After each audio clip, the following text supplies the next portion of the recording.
Hello everyone. तो कैसे हो आप सब। आज की इस वीडियो में बात करने वाले हैं इंग्लिश फ्लुएंसी वन सब्जेक्ट की, जो कि बीए प्रोग्राम और ऑनर्स दोनों के लिए रहने वाला है और सेमेस्टर 2 का सब्जेक्ट है। इसके मोस्ट इंपॉर्टेंट क्वेश्चंस हम देखने वाले हैं, जो कि एग्जाम के लिए काफ़ी इंपॉर्टेंट है। बस आपको करना क्या है, इस वीडियो को शुरू से लेकर एंड तक देखना है, ताकि कोई भी डाउट आपका इस सब्जेक्ट के रिगार्डिंग ना रहे। आगे बात करें, अगर आपको फ्री पीडीएफ नोट्स चाहिए तो आपको टेलीग्राम पर मिल जाएंगे, जिसका नाम है एकलव्य स्नातक वन, तो आप ज्वाइन कर सकते हैं। बात करते हैं फर्स्ट क्वेश्चन को। जो फर्स्ट क्वेश्चन आपका आता है वो डायरी एंट्री के ऊपर आता है। अब डायरी एंट्री आपको लिखना आना चाहिए। अब डायरी एंट्री किसी के ऊपर भी आ सकती है, बस आपको पता होना चाहिए डायरी एंट्री लिखते कैसे है। अब डायरी एंट्री में अपना एक्सपीरियंस आप लिखते हो, पास्ट में लिखोगे, क्या वो फेस कर चुके हो, है ना, वही आप लिख रहे हो, तो पास्ट में आप लिखोगे, सीधी सी बात है।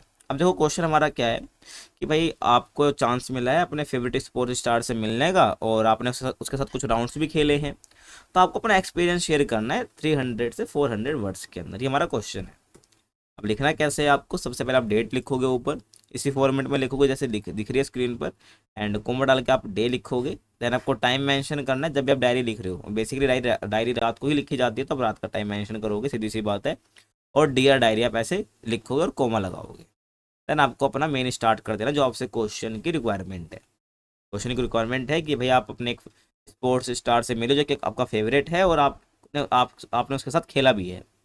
आपको अपना एक्सपीरियंस बताना है। तो स्टार्टिंग का जो पैराग्राफ होगा आपको वही लिखना है कि today was one of the most exciting and unforgettable days of my life, है ना भाई। जो आज का दिन था ये बहुत ज़्यादा एक्साइटिंग और ऐसा दिन था जिसको मैं भूल नहीं सकता कभी भी, है ना।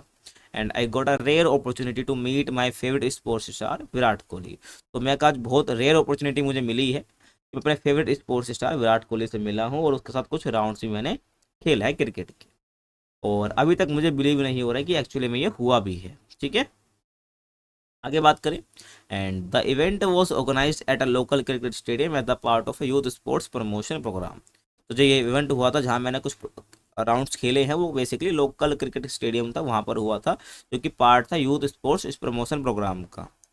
And when I was show Virat Kohli walking on to the field I was thrilled and nervous at some time. ठीक है, तो यहाँ पर ये बता रहा है कि अपना एक्सपीरियंस शेयर कर रहा है कि जब मैंने उसको पहली बार देखा भाई फील्ड पर चलते हुए, मैं बहुत थ्रिल्ड हो गया, है ना, और बहुत नर्वस फील कर रहा था सेम टाइम पे। And he looked confident energetic and friendly. वो बहुत कॉन्फिडेंट लग रहा था, एनर्जेटिक लग रहा था एंड फ्रेंडली लग रहा था। सेम आपको ऐसे ही डायरी एंट्री लिखनी जाती है, ठीक है, ध्यान रखना है। And thousands of fans had gathered to see him, and I felt extremely lucky to among the selected students who got a chance to interact with him। ठीक है, तो भाई वो कॉन्फिडेंट दिख रहा था, एनर्जेटिक दिख रहा था, फ्रेंडली दिख रहा था, और बहुत सारे फैंस थे जो कि उसको देख रहे थे। और मैं काफ़ी लकी फील कर रहा था, क्योंकि मैं सिलेक्टेड स्टूडेंट्स में से एक था जिसको चांस मिला कि भाई वो इंटरेक्ट कर सके विराट कोहली के साथ। समझ रहे हो आप। आगे चले। And after a brief introduction we were divided into small group, है ना भाई। तो थोड़ा ब्रीफ इंट्रोडक्शन हुआ, उसके बाद जो जितने भी यहाँ पर सिलेक्टेड स्टूडेंट्स थे वो दो ग्रुप में बढ़ जाते हैं। और to my surprise I was placed in the same group as Virat Kohli. जिस ग्रुप में विराट कोहली था मैं उसमें ही था। ये मेरे लिए बहुत बड़ा सरप्राइज था। And we played a few friendly rounds of cricket together. हमने कुछ राउंड्स भी खेले क्रिकेट के। And during this game he encouraged us, shared useful batting tips and motivated us to work hard towards our goals. है ना भाई, उसने हमको एनकरेज करा, बैटिंग टिप्स दी, और मोटिवेट भी करा हमको कि भाई हम जो और ज़्यादा काम करें, एक वर्क हार्ड करें अपने गोल्स के लिए। And I was amazed by his humility and positive attitude. है ना, मैं काफ़ी अमेज फील कर रहा था इसकी ह्यूमिलिटी को लेकर एंड पॉजिटिव एटीट्यूड को लेकर, जो कि था। And even though he is world famous cricketer he treated everyone with kindness and respect. मतलब कोई ईगो नहीं था, इतना फेमस क्रिकेटर होने के बाद भी उसने सबको एकदम काइंडनेस के साथ, रिस्पेक्ट के साथ ट्रीट करा। ठीक है, आगे बात करें। The most memorable moment came when I faced a delivery and manage to hit the ball cleanly. Virat uploaded my shot and said well played. है ना भाई, तो ये बता रहा है कि भाई वो मेरे लिए बहुत मेमोरेबल मोमेंट था, है ना, जब मुझे बॉल को हिट करना था, और विराट कोहली ने मेरे क्या करा भाई, अपलोड करा और कहा भाई वेल प्लेड। एंड ये वर्ड्स उनके मुंह से सुनना, जो कि मेरा क्रिकेट आइडियल है, ये तो एकदम इमेंस जॉय और कॉन्फिडेंस फील भर दिया मेरे अंदर। ठीक है, आपको ऐसी डायरी एंट्री लिखनी होती है कि आपको जो भी एक्सपीरियंस है, आपने जो फील करा वही लिखा जाता है। And I also goat N autograph and clicked a photograph with him. तो मुझे ऑटोग्राफ भी मिला एंड मैंने फोटो भी क्लिक करी उसके साथ, which I will treasure forever. ठीक है, जिसको हमेशा मैं अपने पास रखूँगा, ध्यान रखना, ट्रेजर की तरह। And what impressed me most was his dedication and discipline. सबसे ज़्यादा मुझे किसने इम्प्रेस करा? उसके डेडिकेशन है और डिसिप्लिन ने। And he spoke about the importance of regular practice, fitness and never giving up after failures. ठीक है भाई, तो यहाँ पर भाई उसने इंपॉर्टेंस बताई विराट कोहली ने हमको, प्रैक्टिस की, फिटनेस की, एंड कभी भी हार ना मानने की, फेलियर होने के बावजूद भी। And his words inspired me to become more focused and determined in my own life. और जो ये वर्ड्स थे ना, इसने मुझे इंस्पायर करा भाई कि मैं और ज़्यादा फोकस हो जाऊँ और अपनी लाइफ में डिटरमाइंड हो जाऊँ, मतलब जो ठान लिया उसको करके रहूँ। And as I sit here writing this diary entry, I feel grateful for this wonderful experience. ठीक है, ऐसे मैं बैठा हूँ, डायरी लिख रहा हूँ और मैं बहुत ग्रेटफुल फील कर रहा हूँ इस एक्सपीरियंस के लिए।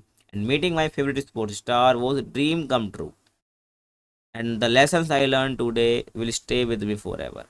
है ना भाई, तो अपने फेवरेट स्पोर्ट्स स्टार से मिलना एक ड्रीम कम ट्रू है। एंड जो लेसन्स मैंने सीखे और वो मैंने साथ में हमेशा के लिए रखने वाला हूँ। तो आपको लास्ट में एंड कैसे करना है, गुड नाइट डायरी ऐसे करके, और एक लास्ट में एक्सक्लेमेशन मार्क आपको लगा देना है। समझ आया? ऐसे आपकी डायरी कंप्लीट हो जाती है। अब बात करते हैं सेकंड क्वेश्चन की। वो क्वेश्चन ज़्यादातर इस एग्ज़ाम में जो आएगा ना आपका, वो आपका यही आएगा, डायरी एंट्री आ गया, ब्लॉग पोस्ट आ गया, पैराग्राफ आ गया, है ना। ऐसे क्वेश्चन आपको देखने को मिलेंगे। ग्रामर भी आती है, जो इसको मैं डिस्कस करूंगा आगे, टेंशन मत लो आप। देखो, अब अगले क्वेश्चन की बात करते हैं। Write a blog post on the role of edtech companies in India like Byju's, Unacademy etcetera in the careers of secondary school students. देखो, ब्लॉग पोस्ट बेसिकली होता है क्या, पहले आपको ये पता होना चाहिए। देखो, ब्लॉग पोस्ट आपने आपने कहीं वेबसाइट देखी होगी, जब आप गूगल वगैरह चलाते हो, है ना, आपने देखा होगा वेबसाइट्स पर बहुत सारे ना ऐसे टेक्स्ट लिखे रहते हैं। तो वही जो टेक्स्ट कह लो या आर्टिकल कह लो, जो आपको वेबसाइट्स पर दिखते हैं, जैसे कि आप एकलव्य स्नातक के वेबसाइट पर जाओगे तो आपको बहुत सारे आर्टिकल्स देखने को मिल जाएंगे आपके सब्जेक्ट के ऊपर। तो वो बेसिकली क्या है, वो ब्लॉग पोस्ट है। समझ रहे हो? तो सेम आर्टिकल जो हम यहाँ पर लिखते हैं अपनी नोटबुक वगैरह में, जब उसको हम वेबसाइट्स पे लिखते हैं तो ब्लॉग पोस्ट बन जाता है। आपको बताना है, आपको इसके ऊपर ब्लॉग पोस्ट लिखना है कि भाई जो आज के टाइम पे जो एडटेक कंपनी है ना, जैसे ये बायजूस है जो कि बिल्कुल डूब चुकी है अब तो, अब इस टाइम पे अन अकेडमी है, फिजिक्स वाला है, ऐसे बहुत से भी हैं अपने पास एडटेक कंपनीज। तो इनका रोल क्या है सेकेंडरी स्कूल स्टूडेंट्स के करियर्स में। ठीक है, समझ आ गया? अब देखो, ब्लॉग का फॉर्मेट क्या होता है, आपको टाइटल लिखना होता है, आपको फिर बाय लाइन लिखनी होती है। बाय लाइन का मतलब होता है बाय डाल के आपको यहाँ पर नेम मेंशन कर देना है। अब नेम दे रखा हो तो ठीक है, अदरवाइज आपको ABC ही लिखना है, अपना नाम नहीं लिखना है। उसके बाद आपको introduction, main content and conclusion. ठीक है, अब देखो, the role of edtech companies in the careers of secondary school students, ऐसे टाइटल आपको लिखना है, और बाय लाइन लिखनी है ऐसे बाय ABC करके, और इंट्रोडक्शन सेम जैसे दिखा रखा है स्क्रीन पर, आपको ऐसे ही लिखना है। तो देखो भाई, जैसे बता रहा हूँ वैसे लिखना है। तो देखो भाई, स्टार्ट कैसे करोगे, इंट्रोडक्शन में जो हमसे पूछा उसी को इंट्रोड्यूस करेंगे। तो in today's digital age education has become more accessible through edtech company such as Byju's, Unacademy, Vedantu, Physics Wallah. ये बहुत अच्छी बात है। जो एडटेक जब से आया है, जब से क्या हो गया है कि जो एजुकेशन है बहुत अफोर्डेबल हो गई है और बहुत फ्री भी हो गई है, और हर कोई इसको एक्सेस कर सकता है, मतलब सबके लिए एक्सेसिबल है ये, जिसके पास एक मोबाइल फ़ोन है। समझ रहे हो आप? And this platform use technology to provide quality education to students across India.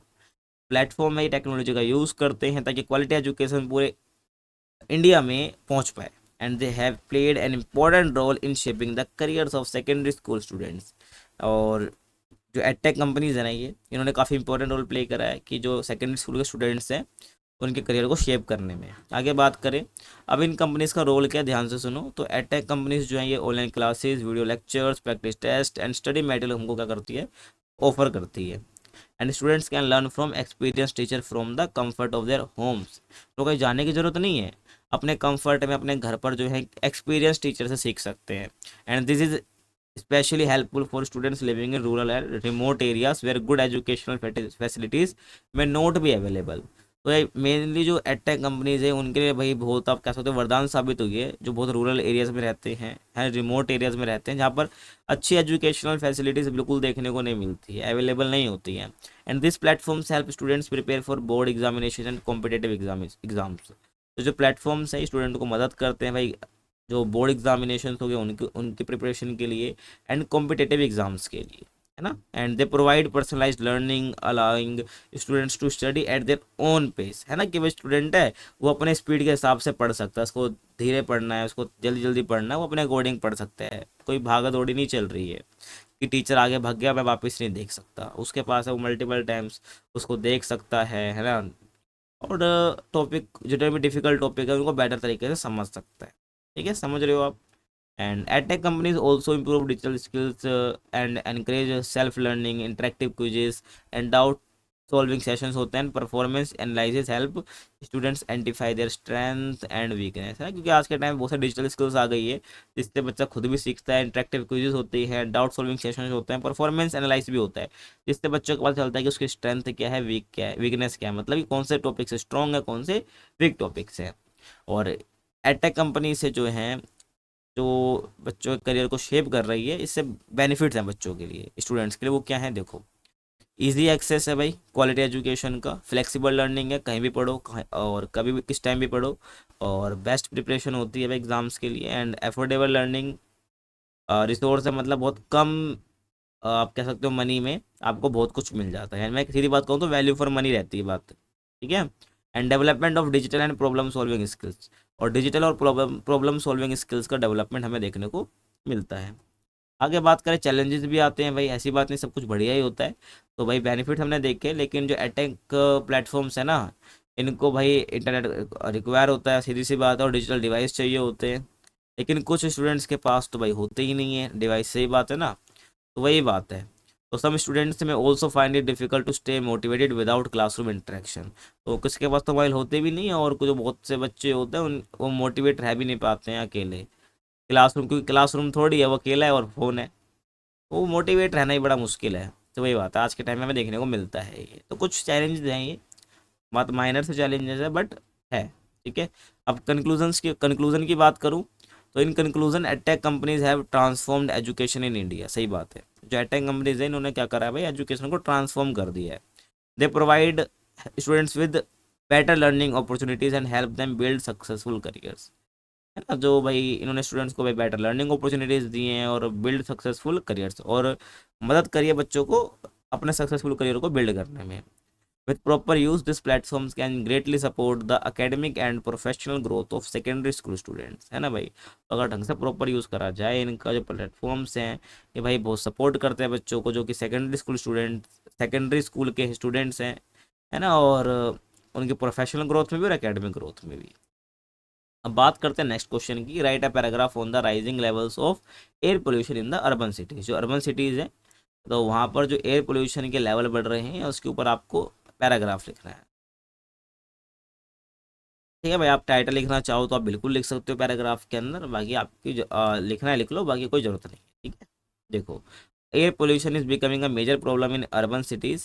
The rapid growth of industries, increasing number of vehicles, construction activities and burning of fossil fuels are the main cause of air pollution. जो air pollution हो रहा है वो basically industries, जो vehicles की संख्या बढ़ रही है, कंस्ट्रक्शन एक्टिविटीज़ चल रही हैं, है ना, फॉसिल फ्यूल्स को बर्न करा जा रहा है, ये मेन रीजंस हैं जिससे एयर पोल्यूशन हो रहा है। और हर दिन क्या होता है, जो हार्मफुल गैसेज हैं, है ना, स्मोक है, रिलीज होते हैं एटमोसफेयर में, इस वजह से जो है अपना एयर पोल्यूशन बढ़ता है। और ये सब होने से क्या होता है, जो एयर है वो अनहेल्दी हो जाती है सांस लेने के लिए। और many cities face serious air quality issues specially during winter when pollution levels rise further, है ना। तो भाई जो बहुत सारी सिटीज़ हैं, जो जितनी भी अर्बन सिटीज़ हैं, वो सीरियस एयर क्वालिटी इशू वहाँ पर देखने को मिलता है, और स्पेशली विंटर के टाइम पे जब पोल्यूशन लेवल बहुत बढ़ जाता है आगे। ठीक है, आगे देखो, and air pollution was harmful effects on human health, सही बात है भाई, एयर पोल्यूशन के बहुत हार्मफुल इफेक्ट होते हैं, और इससे भाई हमें ब्रीथिंग प्रॉब्लम हो सकती है, अस्थमा हो सकता है, लंग डिजीज हो सकती है, एलर्जीज हो सकती हैं, और आई इरिटेशन भी हो सकती है। And children, elderly people and people with weak immune systems are more affected by polluted air, सही बात है। जो बच्चे हो गए हैं ना, और जो एल्डरली पीपल हो गए, वीक, जिनका इम्यून सिस्टम बहुत वीक है, तो वो ज़्यादा इफेक्ट है भाई एयर पोल्यूशन से। And apart from health problems, air pollution also damage the environment. Health problems तो हैं ही है, लेकिन एयर प्रॉब्लम्स जो हैं वो एनवायरनमेंट को भी नुकसान पहुंचाती हैं। और इससे क्या हो रहा है भाई, जो ये एयर पोल्यूशन है ये ग्लोबल वार्मिंग में भी क्या कर रहा है, क्लाइमेट चेंज में भी क्या कर रहा है, ये बेसिकली कंट्रीब्यूट कर रहा है, और जो नेचुरल इकोसिस्टम है उसको डिस्ट्रक्शन में भी कंट्रीब्यूट ये कर रहा है। सीधी सी बात है, समझ आया आपको, ये ध्यान रखना है। आगे सुनो, produce air pollution both the government and citizen must work together. यानी कि गवर्नमेंट ही काम करेगी, सिटीजन ही काम करेंगे, दोनों को मिलकर काम करना पड़ेगा अगर एयर पोल्यूशन को रिड्यूस करना है तो।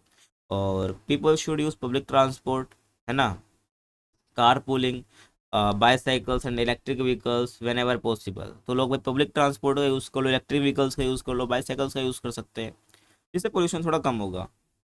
और ज़्यादा से ज़्यादा भाई ट्रीज़ को प्लांट करना चाहिए जिससे एयर क्वालिटी इंप्रूव हो।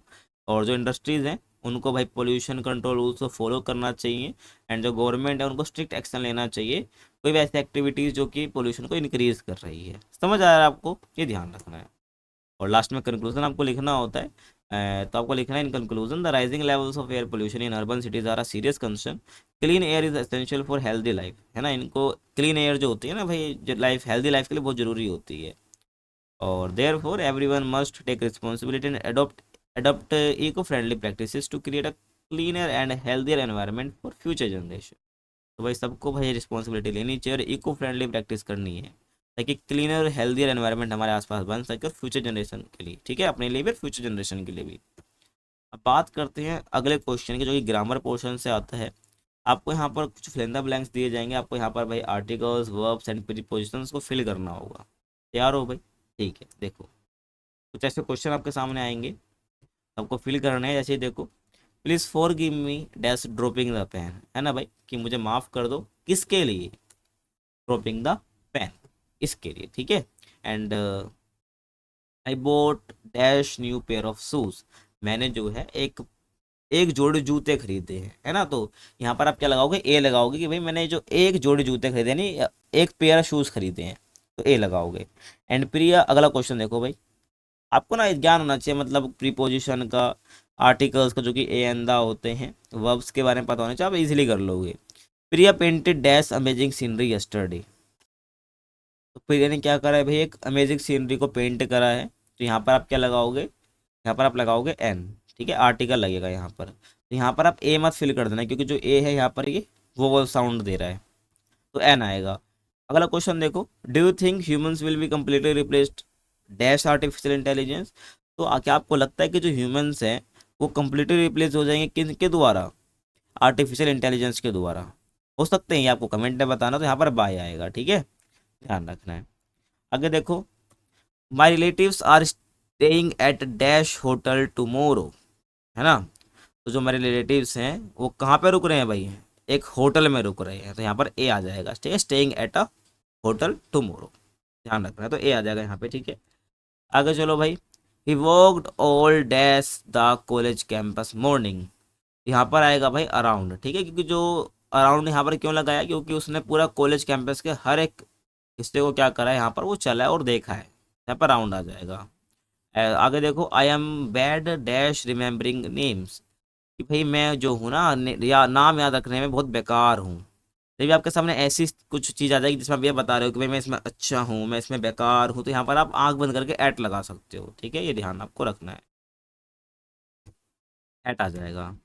आगे देखो, Naveen is dash for his spectacles, तो नवीन जो है अपने स्पेक्टिकल्स को देख रहा है, ढूंढ रहा है, तो लुकिंग आएगा यहाँ पर। What do you think dash the new plan, हमसे पूछा है कि भाई आप क्या सोचते हो न्यू प्लान के बारे में, है ना। जब ऐसे के बारे में या लगभग का साउंड जब आता है तो अबाउट लगाते हैं हम, यहाँ पर अबाउट आ जाएगा। And Swati wants to dash the entire mango herself, जो स्वाति है वो क्या चाहती है? सारे जो मैंगो है उसको खाना चाहती है, तो वर्ब आएगी यहाँ पे ईट, ठीक है, ईट आएगा यहाँ पर। आगे चलें, अगले क्वेश्चन की बात करें, read the passage below and identify 10 mistakes and rewrite the passage with correction. ऐसा मार्क कर रखा है, देखो जैसे मैंने यहाँ पर हाईलाइट भी कर दिया है, यहाँ पर आपको मिस्टेक बतानी है और उसको करेक्ट करके लिखना भी है, ठीक है। देखो, तो education is important because provides us with knowledge and skills that we use in our everyday lives, and it helped us to understand the world around us and made informed decisions। बहुत गलती है यहाँ पर, ठीक है, आपको पढ़ते वक्त भी थोड़ा अजीब सा लगेगा। And education also provides us with opportunities, better jobs and higher income. And besides, देखो यहाँ पे देखो हायर कौन सा है, ये वाला, ठीक है, ये वाला हायर गलत होता है। And besides education helps us develop critical thinking skills are essential for solving decision making in today's competitive world education is more important than ever. अब देखो ये तो मिस्टेक है इसके अंदर। देखो अगर यहाँ पर मिस्टेक ढूंढने की बात करें हम, तो आपको ढूंढना कैसे है, आपको ये देखना है कि यहाँ पर कहीं जो आर्टिकल वगैरह सही है, वर्ब वगैरह सही वगैरह लगा रखी है अकॉर्डिंग टू टेंस सेंटेंस, तो जिससे आप मिस्टेक इजीली फाइंड कर लोगे। ठीक है, देखो education is important because provides us, education जो है भाई इंपॉर्टेंट है, क्यों? क्योंकि इट प्रोवाइड्स अस, है ना भाई। देखो एजुकेशन यहाँ पर एक सब्जेक्ट हो गया, अब यहाँ पर वापिस तो एजुकेशन लिखेंगे नहीं बिकॉज के बाद, तो यहाँ पर हम क्या लगाएंगे, यहाँ पर हम लगाएंगे प्रोनाउन जो कि इट है अपना, क्या है अपना, इट है। ध्यान आपको रखना है। तो it provides us with knowledge and skills that we use in our everyday life. ठीक है, मतलब जो भाई हमको जो है नॉलेज मिलती है, स्किल मिलती है, जिसको हम यूज कर सकते हैं अपनी डेली लाइफ में, डेली जिंदगी में, तो यहाँ पर आएगा वी कैन यूज। ठीक है, अभी जो करेक्ट फॉर्मेट आपको आगे दिखा दूंगा, तो वी कैन यूज आएगा यहाँ पर, वी के बाद कैन आएगा। एंड इट हेल्प्ड अस नहीं होगा, क्योंकि भाई अभी हमको मदद करने वाली है, अभी करी नहीं है, करेगी, जो नॉलेज और स्किल्स हमको मिलेगी, है ना। तो इट हेल्प्स अस आएगा, क्या आएगा, इट हेल्प्स अस, हेल्प्ड नहीं आएगा। To understand the world around us and made informed, made inform नहीं आएगा, केवल मेक आएगा यहाँ पर, क्या, मेक। अब आगे देखो, education also provides us with opportunities better jobs. अब देखो यहाँ पे आपको मिसिंग नहीं लग रहा कुछ, तो अपॉर्चुनिटीज फॉर बेटर जॉब्स, है ना भाई। तो एजुकेशन हमको अपॉर्चुनिटीज देती है बेटर जॉब्स के साथ। ठीक है, एंड हायर इनकम, हायर का मतलब होता है जब हम किसी को काम पे रख रहे होते हैं, उसके लिए हायर वर्ड यूज करना होता है, तो ये वाला हायर होता है HIRE। हायर इनकम में होता है HIGHER वाला। ठीक है, तो यहाँ पर आएगा HIGHER वाला हायर आएगा, ध्यान आपको रखना है। And besides education helps us develop critical thinking skills, यहाँ पर एक चीज मिसिंग है, तो अस के बाद आएगा यहाँ पर to, helps us to develop to critical thinkings. And देखो फुल, अब यहाँ पर आ गया फुल स्टॉप, यहाँ पर क्या आएगा, देखो यहाँ पर देखिए रखा है are essential for problem solving, यहाँ पर कुछ बात नहीं बनी है, तो यहाँ पर आपको, यहाँ पर क्या हो रही है भाई, स्किल्स की बात हो रही है ना, बहुत सारी स्किल्स की बात हो रही है, क्रिटिकल थिंकिंग स्किल्स की बात यहाँ पर हो रही है, एजुकेशन हमें देखने को मिलती है, तो यहाँ पर आप क्या करोगे, दीज लगाओगे, THESE वाला, these are essential for problem solving. अगर मान लो यहाँ पर फुल स्टॉप ना होकर क्या होता, कोमा होता, है ना, यहाँ पर ऐसा कोमा होता, तो यहाँ पर मैं दीज नहीं लगाता, क्योंकि एक सेंटेंस अभी खत्म नहीं हुआ, चल रहा है, तो मैं लगाता यहाँ पर, सुनो पहले पूरा सेंटेंस सुनो, besides education helps us to develop critical thinking skills. अगर यहाँ पर कोमा है तो मैं लिखूंगा which are essential for solving diseases, which are essential for problem solving. ठीक है, तो समझ रहे हो मैं क्या कहना चाह रहा हूँ। अब फुल स्टॉप है तो यहाँ पर मैं इसलिए क्या लगाऊंगा, दीज लगाऊंगा। आगे बात करूं तो प्रॉब्लम सॉल्विंग डिसीजन मेकिंग, देखो यहाँ पर भी मिसमैच है, तो यहाँ पर आप एंड लगाओगे, क्योंकि देखो यहाँ पर एक चीज मिसिंग है, तो एंड है, क्योंकि आप जब दो चीज की बात करते हो तो एंड आपको लगाना पड़ता है। ठीक है, ये ध्यान आपको रखना है, तो एंड यहाँ पर आप लगाओगे। इन today's competitive world education is more important than ever. अब देखो यहाँ पर देन कौन सा लगाया है, यहाँ पर ये वाला देन नहीं आएगा, THAN वाला देन आएगा। अब जो मैंने यहाँ पर आपको बातें बताई है, तो यहाँ पर आप देख सकते हो, है ना। और आप जैसे मैंने यहाँ पर एक दो साल क्वेश्चन पेपर कराए हैं, तो आप दूसरे क्वेश्चन पेपर देखो, आप ट्राई करो। ठीक है, ये ध्यान रखना है। तो करेक्टेड, ये करेक्ट पैसेज है पूरा, जो मैंने आपको पीछे बताया वही मैंने यहाँ पर ढंग से टाइप भी कर दिया है। आगे चले, देखो, you will be giving a talk on college life at your previous college, right an introduction for the talk and what all you plan to convey through the talk. तो भाई आप ना कॉलेज लाइफ जी चुके हो, और आपको ना भाई एक टॉक रखनी, टॉक मतलब एक तरह से आप अपने स्कूल में जा रहे हो, जो कि आपका प्रीवियस स्कूल है, जहाँ से कॉलेज से पहले जो स्कूल हम करते हैं, तो प्रीवियस स्कूल में आप जा रहे हो, वहाँ पर आपको एक बात रखनी है, टॉक रखनी है, जहाँ पर आप अपनी कॉलेज लाइफ के बारे में बता रहे होगे। तो आप इस कॉलेज लाइफ के बारे में जो बताओगे, जो टॉक आप रखोगे बच्चों के साथ, अपने जो प्रीवियस स्कूल है उसमें आप क्या कन्वे करना चाहोगे अपने टॉक के साथ, अपनी बातों से, ये आपको बताना है। देखो जब भी ऐसे कोई क्वेश्चन आपके सामने आता है ना, तो वहाँ पर आपको सबसे पहले एक तो टाइटल आप मेंशन कर सकते हो, अगर आप एग्जाम में लिख रहे हो, है ना, टाइटल मेंशन कर देना है, ऐसे टॉक ऑन कॉलेज लाइफ। सबसे पहले वो ग्रीट करना होता है जो भी अपने पास बैठे होते हैं, जैसे आप स्पीच देते हो ना, सेम बिल्कुल सिमिलर है, एक तरह से आप ये कह सकते हो। आप ग्रेट कैसे करोगे? Good morning everyone, respected principal, teachers and dear students, it is a great pleasure for me, है ना। देखो ये तो कॉमन है, इट इज़ ग्रेट प्लेजर करके फॉर मी करके, और ये जो लाइन में यहाँ से मार्क करिए, क्वेश्चन आपको लिख लेनी है। देखो, it is a great great pleasure for me to be back at my school and share my experience of college life with all of you. जैसे क्वेश्चन में बोला आपको ऐसे ही मेंशन कर देना है, ठीक है। And school and college are both important stages of a students life. सही बात है, स्टूडेंट्स लाइफ में कॉलेज और स्कूल दोनों बहुत इंपॉर्टेंट फेज होते हैं, ठीक है। इसको मिस नहीं करना चाहिए, बट फिर भी ऐसे जो बच्चे ओपन स्कूलिंग की तरफ चले जाते हैं उनके पीछे कुछ रिस्पॉन्सिबिलिटीज होती है, जो कि कॉलेज वाला जो फेज होता है वो बेचारे मिस कर देते हैं, ठीक है, ये ध्यान रखना है। But college offers new opportunities, responsibilities and experiences. तो कॉलेज हमको ये चीज़ ऑफर्स करता है, हमको अपॉर्चुनिटीज देता है, रिस्पॉन्सिबिलिटीज सिखाता है एंड एक्सपीरियंस देता है। Today I would like to talk about what college life is really like and how you can prepare for it, है ना। जो कॉलेज लाइफ है वो कैसी होती है एक्चुअल में, और वो तुम कैसे उसके लिए प्रिपेयर कर सकते हो, ये अपने टॉक में बताने वाला है। In my talk I plan to discuss the major differences between school and college, school और कॉलेज के अंदर मेजर डिफरेंस क्या है ना। And I will explain how college gives students more freedom and responsibility, कि कैसे जो कॉलेज होते हैं वो स्टूडेंट्स को ज़्यादा फ्रीडम और रिस्पॉन्सिबिलिटी देते हैं for managing their studies and time. समझ रहे हो आप? I will also share my experience of attending lectures, participating in group projects and interacting with students from different backgrounds. तो यहाँ पर ये भी एक्सप्लेन करने वाला है, शेयर करेगा अपने एक्सपीरियंस को रिगार्डिंग किसके रिगार्डिंग, लेक्चर्स, जो कैसे लेक्चर वहाँ मिलते हैं कॉलेज में, ग्रुप प्रोजेक्ट में पार्टिसिपेट करना, एंड जो डिफरेंट बैकग्राउंड से जो बच्चे आते हैं, स्टूडेंट्स आते हैं, उनके साथ इंटरेक्ट करने का जो एक्सपीरियंस है वो हमको इस टॉक में वो शेयर करने वाला है, ठीक है। Further, I will talk about the importance of developing communication skills, teamwork, and leadership qualities and self-confidence during college life. तो college life के टाइम पे developing communication skills यानी communication skill की importance, teamwork, leadership qualities हो गई, self confidence हो गई, इनकी importance क्या ये भी यहाँ पर हमें पता चलेगा इनके टॉक में, ठीक है। आपको ऐसे ही लिखना है। And I will also discuss the various extracurricular activities, clubs, seminars and workshops that help students discover their interest and talents। कि भाई जो जितने भी एक्स्ट्रा यहाँ पर एक्स्ट्रा करिकुलर एक्टिविटीज़ होती हैं, क्लब्स होते हैं, सेमिनार्स लिए जाते हैं, वर्कशॉप्स होती है, जिससे जो बच्चा अपने इंटरेस्ट को, टैलेंट्स को यहाँ पर आइडेंटिफाई कर पाता है। और another important topic I will cover is career planning. हमें यही तो बताना है कि आप इस टॉक के थ्रू क्या प्लान कर रहे हो, क्या एक्सपीरियंस शेयर करना चाह रहे हो, आपको वही यहाँ पर ये बताना है। तो यहाँ पर यही बताया जा रहा है कि another important topic I will cover is career planning, जो कि बहुत ही जरूरी है। आई will explain how students can choose suitable courses, develop new skills and prepare for future job opportunities, ठीक है। कि जो स्टूडेंट्स हैं वो कैसे अपने सुटेबल कोर्स को चूज़ कर सकते हैं, कैसे नई स्किल्स को डेवलप कर सकते हैं, एंड फ्यूचर जॉब अपॉर्चुनिटीज़ के लिए खुद को प्रिपेयर कैसे कर सकते हैं।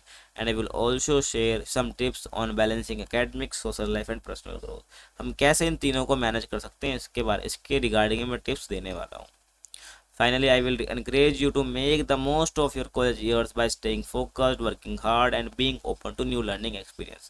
और एक encourage करते हैं कि भाई मैं encourage मतलब ये बताते हैं कि मैं encourage करूँगा कि जितने भी स्टूडेंट्स हैं वो नए एक्सपीरियंस के लिए अपने आप को ओपन रखें और फोकस रहें, हार्ड वर्क करें और हमेशा ओपन रहे नए एक्सपीरियंस को गेन करने के लिए।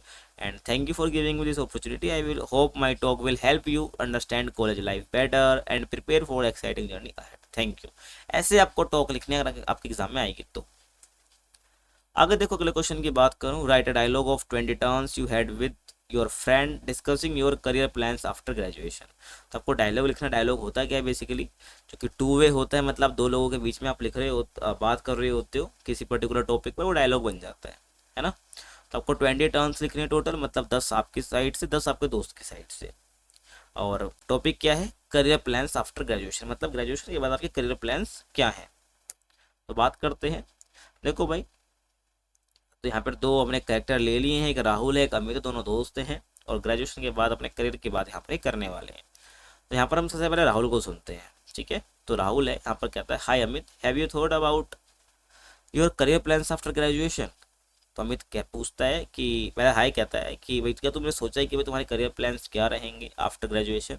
तो अमित कहता है yes, yes Rahul, I have been thinking about it seriously, what about you, मैंने सोचा सीरियसली, तुम्हारे बारे में क्या है। और आपको ध्यान रखना है हर टर्न में ना कुछ क्वेश्चन छोड़ के जाओगे जिसका जवाब दूसरा व्यक्ति यानी जो दोस्त है आपका दे रहा होगा, ये ध्यान आपको रखना है। जैसे कि यहाँ पर बोला व्हाट अबाउट यू, तो राहुल कहता है I want to become a software engineer, और अमित कहता है यहाँ पर that is great, why did you choose that career. तो अमित पूछता है अच्छी बात है ये, दैट इज ग्रेट, बट तुम इस करियर को चूज क्यों करना चाहते हो। राहुल कहता है enjoy technology and computer programming, कि मुझे भाई टेक्नोलॉजी और कंप्यूटर प्रोग्रामिंग बहुत पसंद है, इसलिए मैंने चूज किया है। अब अमित कहता है दैट साउंड इंटरेस्टिंग, ये काफ़ी अच्छा लग रहा है सुनने में। Do you plan to do any additional course, क्या तुम्हारा प्लान है कुछ एडिशनल कोर्स करना। तो राहुल कहता है yes I want to learn advanced coding and software development, मैं भाई एडवांस्ड कोडिंग सीखना चाहता हूँ और सॉफ्टवेयर डेवलपमेंट जो है ये मैं लर्न करना चाहता हूँ, सीखना चाहता हूँ। तो अमित कहता है good idea, I am planning to prepare for a civil services examination, IAS बनेगा, ठीक है भाई। तो अमित कहता है कि भाई मैं प्लान कर रहा हूँ कि मैं सिविल सर्विसेज एग्जामिनेशन की प्रिपरेशन करूँ और एग्ज़ाम क्रैक करूँ, ठीक है। तो राहुल कहता है रियली, तो दैट इज प्रेस्टिजियस करियर, मतलब बहुत इज्जत मिलती है इस करियर में, ध्यान आपको रखना है। अमित कहता है yes I want to serve society and contribute to the country, कि भाई मैं सोसाइटी को सर्व करना चाहता हूँ और कंट्री में कंट्रीब्यूट करना चाहता हूँ, ऐसा अमित कहता है। राहुल कहता है have you started preparing for exam, तो राहुल पूछता है क्या भाई तुमने प्रिपरेशन जो है स्टार्ट कर दी है एग्जाम के लिए। तो अमित कहता है नॉट येट, अभी तक तो नहीं, but I will begin after graduation, लेकिन मैं ग्रेजुएशन के बाद स्टार्ट कर दूंगा। तो राहुल कहता है that requires a lot of hard work and dedication, तो राहुल भाई बोलता है कि भाई इसके लिए बहुत हार्ड वर्क चाहिए, डेडिकेशन चाहिए। अमित कहता है no but I am ready for the challenge, but कहता है अमित कहता है मुझे पता है लेकिन मैं तैयार हूँ उस चैलेंज के लिए। तो राहुल कहता है my goal is to get a job in a reputed IT company, तो राहुल कहता है लेकिन मेरा गोल तो सिंपल है, एक रेप्यूटेड आईटी कंपनी में जॉब लेनी है मुझे। अमित कहता है आई hope you achieve your dream, है ना। तो अमित कहता है भाई मैं आशा करता हूँ कि तुम्हारा ये ड्रीम अचीव करोगे। तो राहुल कहता है thank you, I wish you success in the civil services examination, कि भाई वो विश करता है कि भाई जो सिविल सर्विसेज एग्जाम तुम देने वाले हो उसमें तुमको सफलता मिले। और अमित कहता है thank you Rahul, we should support each other in our goals, कि हम एक दूसरे को सपोर्ट करेंगे अपने एक दूसरे के गोल्स में। राहुल कहता है absolutely, hard work and determination are the keys to success, कि भाई जो हार्ड वर्क या डिटर्मिनेशन है इस सक्सेस के लिए कीज है। और अमित यहाँ पर कहता है completely agree, best of luck for your future career, ठीक है। तो यहाँ पर अमित की बात हो जाती है और समझ आया आपको। अब आगे देखो, आपके एग्जाम में लेटर भी आता है जिसकी हम बात करने वाले हैं, तो ध्यान से सुनना। लेटर की टेंशन आपको बिल्कुल भी लेनी नहीं पड़ेगी। लेटर लिखना कैसे है, दो तरह के लेटर आते हैं, एक तो भाई application for the post of आता है, यानी कि आप किसी जॉब के लिए अप्लाई कर रहे हो, और एक आता है भाई किसी की आप कंप्लेंट कर रहे हो, कोई प्रॉब्लम्स वगैरह आपके आसपास लोकेलिटी में, एरिया में, उसके लिए आप कंप्लेंट करना चाह रहे हो। दो तरह के लेटर आपको के पास आते हैं, आपको दोनों ही आने चाहिए। अगर आपको लग रहा है कि लेटर ना लिख पाओ तो मैं आपके लिए कॉमन लाइन लेके आया हूँ जिसको आप इजीली यूज़ करके आप कोई भी टॉपिक आ जाए आप लिख लोगे। जैसे देखो क्वेश्चन पढ़ते हैं, right an application for the post of the social media coordinator of the English Society in your college in response to a notice on the college notice board, also attach your resume। तो notice board पर जो है ये लगा हुआ है इस चीज़ का कि इंग्लिश सोसाइटी में ना सोशल मीडिया कोऑर्डिनेटर की ज़रूरत है, तो आपको इसके लिए क्या करना है, एप्लीकेशन देनी है और रिज्यूमे भी अटैच करना है, ये क्वेश्चन है। तो भाई जो जनरल जॉब लेटर होता है थोड़ा उससे अलग है कि आप एक अपने कॉलेज के हो और अपने कॉलेज में आप जो है सोशल मीडिया कोऑर्डिनेटर बनना चाहते हो। तो यहाँ पर आप स्टैंडर्ड एड्रेस लिखोगे ना, देखो पहले फॉर्मेट समझाता हूँ मैं आपको। जो यहाँ पर फॉर्मेट होता है, सबसे पहले स्टैंडर्ड एड्रेस आता है, जहाँ पर मैंने इसकी जगह पे लिख दिया ये, हमें सर्कल कर रहा हूँ, यहाँ पर आता है स्टैंडर्ड एड्रेस, फिर एक लाइन छोड़ते हैं हम, फिर हम डेट लिखते हैं, फिर हम लाइन छोड़ते हैं, फिर हम लिखते हैं रिसीवर्स एड्रेस जो कि यहाँ तक है। उसके बाद हम सब्जेक्ट लिखते हैं और रिस्पेक्टेड सर और मैडम यानी सैल्यूटेशन लिखते हैं। तो जब स्टैंडर्ड एड्रेस लिखोगे यहाँ पर अपना नाम लिखोगे, अपना कोर्स का नाम, क्या सेमेस्टर चल रहा है, और ABC कॉलेज दिल्ली, और डेट आपको मेंशन कर देनी है, टू द डैश। यहाँ पर आपको लिखना है भाई ऑर्गेनाइजेशन का नाम या कॉलेज या क्लब का नाम, मतलब जो भी जैसा भी लेटर आया है उस हिसाब से आपको यहाँ पर टू द करके उसको लिखना है। जैसे कि कॉलेज के लिए था तो टू द ABC कॉलेज आपको ऐसे लिखना है और प्रॉपर उसका एड्रेस। सब्जेक्ट क्या है, application for the post of, तो सोशल मीडिया कोऑर्डिनेटर तो मैं लिख दूंगा application for the post of social media coordinator, खत्म। कोई भी आता आपको ऐसे लिखना है, रिस्पेक्टेड सर मैडम कर दोगे आप। उसके बाद जो आपका फर्स्ट पैरा होगा कुछ इस प्रकार का होगा कि आई एम डैश, आपको अपना नाम लिखना है यहाँ पर, एंड स्टूडेंट ऑफ, आपको अपना कोर्स या क्लास मेंशन करनी है इन योर इंस्टीट्यूशन, बिल्कुल कॉमन लाइन है भाई, कुछ करना ही नहीं है आपको, डिटेल्स बस बेसिक डिटेल्स फिल करनी है, जितना भी रेड वाला मार्क है फिल करना है आपको, ब्लैक वाला तो खुद ऑलरेडी हो रखा है, ये आपको कॉमन लाइन लिख देनी है। And I am writing this application in the response to the notice regarding the post of, है ना भाई, जो मैं लिख रहा हूँ एप्लीकेशन या दे रहा हूँ, किस रिस्पॉन्स में दे रहा हूँ, जो नोटिस लगाया था आपने नोटिस बोर्ड पर, किस पोस्ट के लिए, उस पोस्ट का आपको नाम लिख देना है। और I am interested in applying for this position, अब सब कुछ कॉमन है, कुछ चेंज नहीं करना आपको, कि मैं इंटरेस्टेड हूँ भाई इस पोस्ट के लिए, इस पोजीशन के लिए, and I possess good communication skills, leadership qualities and the ability to work effectively in a team, कि भाई मेरे पास गुड कम्युनिकेशन स्किल्स हैं, लीडरशिप क्वालिटीज़ हैं, and ability to work effectively in a team, और team के अंदर बहुत मैं इफेक्टिवली काम कर पाता हूँ, और I am hard working, responsible and eager to contribute to the activities of the organisation, कि भाई बहुत हार्ड वर्किंग हूँ, रिस्पॉन्सिबल हूँ, और बहुत जल्दी है मुझे कि मैं ऑर्गेनाइजेशन की एक्टिविटी में कंट्रीब्यूट करूँ। और कहता है कि भाई I believe that my skills and enthusiasm make me a suitable candidate for this position, enthusiasm मतलब होता है एनर्जी, कि भाई जो मेरी स्किल्स हैं और जो मेरी एनर्जी है ना, ये मुझे सुटेबल कैंडिडेट बनाते हैं इस पोजीशन के लिए, ये ऐसा मुझे लगता है, ऐसा मैं बिलीव करता हूँ।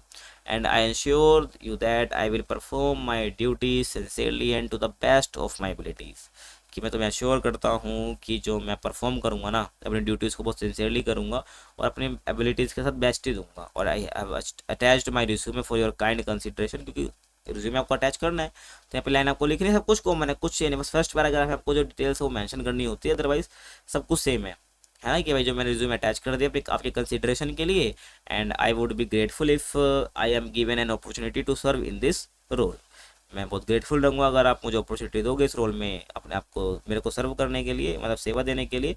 और आपको लिखना है फिर thank you for your time and consideration, और उसके बाद योर सिंसियरली अपना नेम, कोर्स क्लास लिख देनी है, मतलब कोर्स ही लिखोगे, कॉलेज की बात हो रही है, और रोल नंबर आपको लिख देना है अगर ऐसा कुछ है तो। और ये आपका रिज्यूमे हो गया, रिज्यूमे में क्या होता है, पहले पर्सनल डिटेल्स आप डालोगे जिसमें name, address, mobile number, email आ जाएगा।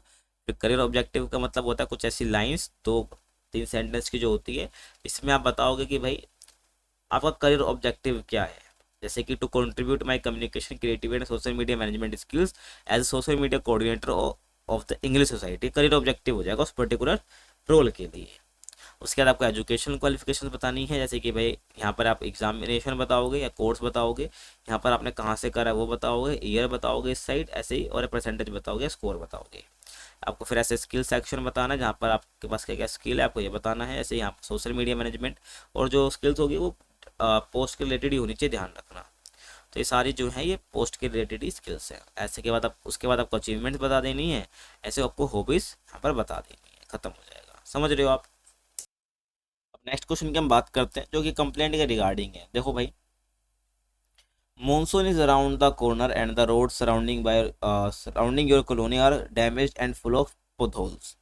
Despite many complaints by your RWA, ठीक है, रेजिडेंट्स वेलफेयर एसोसिएशन, ठीक है, आरडब्ल्यू का मतलब ये होता है, write a letter to municipal councillor या कॉरपोरेशन, कुछ भी दे सकता है, ठीक है, आपके एग्जाम में, of your area urging for immediate necessary action to the prevent health and traffic related concerns. तो देखो भाई, मानसून आने वाला है लगभग, और जो रोड्स हैं बिल्कुल आपकी कॉलोनी के बिल्कुल डैमेज्ड हैं और बिल्कुल गड्ढे हो रखे हैं वहाँ पर, है ना, पथोल्स हो रखे हैं, और बहुत सारी कंप्लेंट करने के बाद भी जो आपकी सोसाइटी के रेजिडेंट्स की जो एसोसिएशन है उन्होंने करने के बावजूद भी कोई एक्शन लिया नहीं गया है। तो आपको एक लेटर लिखना है म्यूनिसिपल काउंसलर को कि भाई आपको अर्ज करना है कि भाई इमीडिएट नेसेसरी एक्शन लिया जाए, ताकि भाई हेल्थ और ट्रैफिक रिलेटेड इश्यूज ना हो हमारे लिए, ठीक है। तो भाई इमीडिएट नेसेसरी एक्शंस लीजिए। तो आपको उसके रिगार्डिंग क्या करना है, आपको ये लेटर लिखना है। अब सेम चीज़ कोई भी लेटर आ जाए, कोई सी भी कंप्लेंट के लिए आ जाए, बस आपको जो मैं फॉर्मेट बताने वाला हूँ, जो कॉमन लाइन्स बताने वाला हूँ, उसको आपको फॉलो करना है, और आपका जो काम है हो जाएगा लेटर के लिए, क्योंकि बच्चों को लेटर में दिक्कत आती है। तो सबसे पहले आप लिखोगे सेंडर्स एड्रेस, जिसका मतलब है योर एड्रेस। और योर एड्रेस आप कैसे लिखोगे, देखो भाई, जैसे यहाँ पे 12 ग्रीन पार्क न्यू दिल्ली 11/00/16, है ना। फिर आपको एक लाइन छोड़नी, फिर आपको डेट मेंशन करनी है, फॉर्मेट आपको बता रहा हूँ मैं। उसके बाद आपको यहाँ पर लाइन छोड़ दी, फिर टू द, अब जिसको भी लिखना है, जैसे यहाँ पर हम किसको लिख रहे हैं, म्यूनसिपल काउंसलर को लिख रहे थे, हमें म्यूनसिपल काउंसलर कर दिया, और उसका एड्रेस लिख देना आपको म्यूनसिपल काउंसलर का, और एड्रेस लिख देना, खत्म कहानी, मतलब ऐसे, ठीक है। तो ये हो गया न्यू दिल्ली, पूरा एड्रेस आ गया। अगर रेजिग्नेशन है नहीं तो कोई बात नहीं, डायरेक्ट लिख रहे हैं म्यूनसिपल काउंसलर, तो डेजिग्नेशन क्या लिखेंगे, डायरेक्ट एड्रेस हम लिख देंगे। और उसके बाद आपको सब्जेक्ट लिखना है ना। सब्जेक्ट में आप क्या करोगे, रिगार्डिंग करके, और जो भी कंप्लेंट आपको देनी है लेटर के थ्रू वो आपको यहाँ पर मेंशन कर देनी। फॉर एग्जांपल आप देखो, रिगार्डिंग मैंने आपको बताया, पीछे फॉर्मेट के अंदर आपको लिख देना है जो क्वेश्चन से, damage roads and potholes in our colony.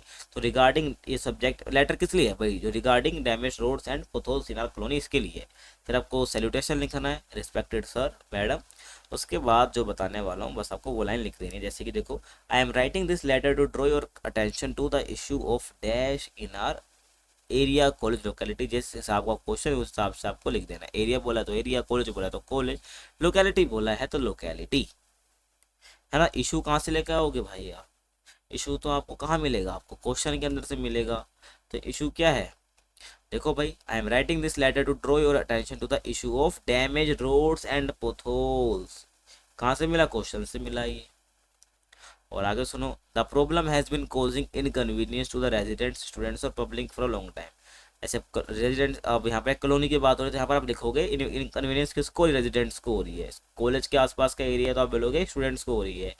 और कोई मतलब रोड वगैरह जहाँ पे सोसाइटी वगैरह नहीं है लेकिन पब्लिक कोई रोड्स की दिक्कत है तो हमारा पब्लिक को दिक्कत हो रही है बहुत लंबे समय से, तो आप अकॉर्डिंग टू योर क्वेश्चन वैसे लिखना है आपको। And despite several complaints no effective action has been taken so far, है ना। इतने कंप्लेंट्स देने के बावजूद भी कोई इफेक्टिव एक्शन जो है अभी तक नहीं लिया गया है ना। Effective action has been taken so far, अभी तक मतलब नहीं लिया गया है।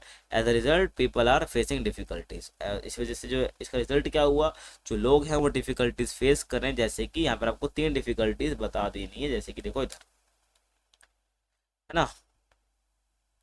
तो यहाँ पे डिफिकल्टी जैसे कि यहाँ पे traffic congestion, accidents and health related concern due to water logging during the monsoon season, ठीक है, मतलब पानी भर जाता है, इस वजह से डिफिकल्टीज ये हैं, आपको डिफिकल्टीज बता देनी है।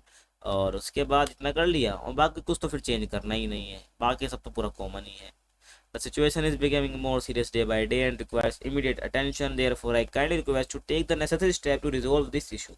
है ना, इशू के बाद अगर आप वापस से उस इशू को मेंशन करना चाहते हो तो आपकी इच्छा, बाकी कोई दिक्कत नहीं है। इशू एट द अर्लीस्ट, जैसे कि अब देखो मैंने जो यहाँ पर टेम्पलेट, इसी टेम्पलेट को फिल्ड करा है, जो कॉमन लाइन्स मैंने आपको दिए, यहाँ पर देखो क्या करा है, necessary steps to repair the roads and fill the potholes, issue को मेंशन कर दिया डायरेक्ट एट द अर्लीस्ट। उसके बाद आपको कर दिया ऐसे, और उसके लास्ट में लाइन लिखोगे, I hope you will look into the matter and take prompt action and the residents या स्टूडेंट्स या public will be grateful for your support and cooperation, thank you for your time and concentration.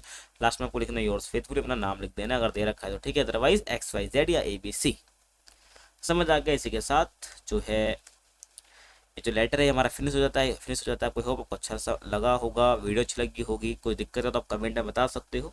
बाकी video पसंद है तो क्या करना है भाई, लाइक करना है, शेयर करना और चैनल को सब्सक्राइब करना। बाकी मिलते हैं आपसे अगले वीडियो में, तब तक के लिए थैंक्स फॉर वॉचिंग।